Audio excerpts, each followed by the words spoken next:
Hello everyone, today in this video we will continue with role of e-commerce in value chain. As in the last video we saw the Porter's value chain model. So role of e-commerce in value chain. So first one is the intranet is a secure network of web pages and applications which can be accessed by anyone within a company firewall. This simply means कि जो intranet है ना वो एक private network है. Private network का मतलब कि कंपनीज़ का इंटरनेट नेटवर्क अलग होगा, स्कूल्स का अलग होगा, यूनिवर्सिटीज़ का अलग होगा, ऐसे कोचिंग सेंटर्स का अलग होगा.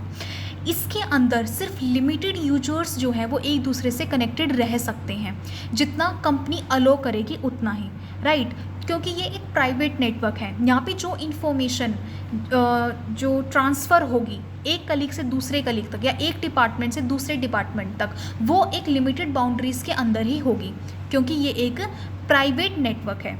Now second one is the internet. Internet is basically a collection of servers and network which allow users access to information and application outside of the company firewall. इसका मतलब ये होता है कि जो इंटरनेट है ना वो इंटरनेट से बिल्कुल अपोजिट है.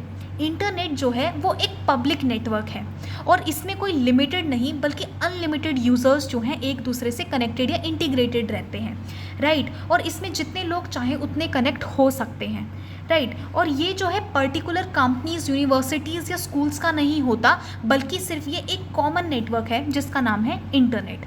Now the third one, that is extranet.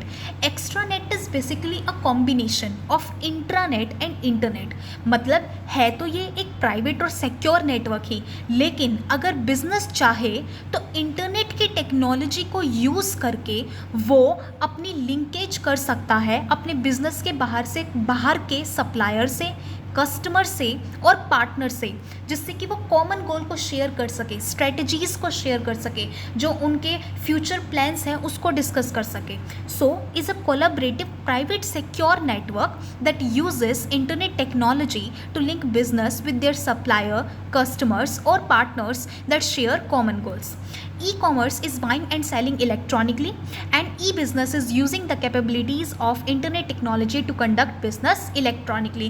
As I already said कि जो e-commerce है वो e-business का सिर्फ एक पार्ट है, buying and selling. लेकिन e-business buying and selling नहीं होता, वो रॉ मटेरियल से फिनिश्ड गुड को कन्वर्ट करने वाला होता है. फिर बाइंग एंड सेलिंग के बाद जो इन्वेंट्री बच जाती है उसको सोल्ड आउट करने वाला होता है, फिर दोबारा से वही प्रोसीजर शुरू होता है. तो e-business is a very wider term, right. और e-commerce is just buying and selling electronically.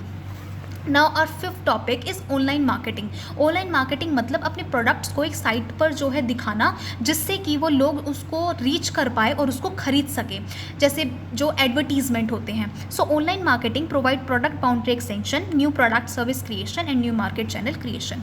Advantages है market segment share and customer reach. Customer की रीच तक पहुँच जाता है, इसको एक बहुत बड़ा सेगमेंट मिल जाता है, जिससे कि जितने भी लोग हैं जो इस प्रोडक्ट के बारे में जानते भी नहीं है, लेकिन अगर वो वेबसाइट विजिट कर रहे हैं तो ऑटोमेटिकली ही जो प्रोडक्ट है वो उनको शो हो जाएगा. अगर उनको पसंद आता है तो वो ईजिली जो है वेबसाइट पर विजिट कर उसको खरीद सकते हैं. टाइप्स ऑफ ऑनलाइन मार्केटिंग जो है ईमेल है, इन्फ्लुएंसर है, कंटेंट है, वायरल मार्केटिंग है, मोबाइल और social media marketing.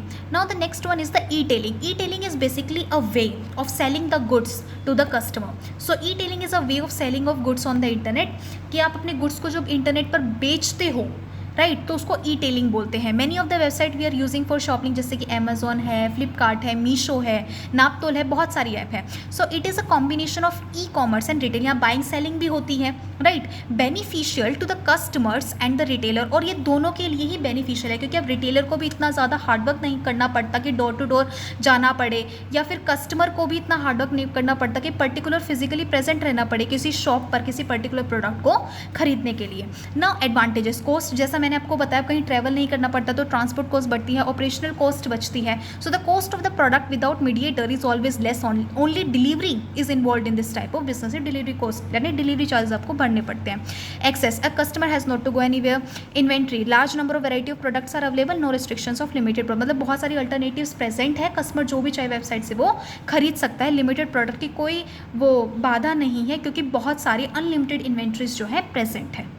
So in the next video we will discuss our next topic.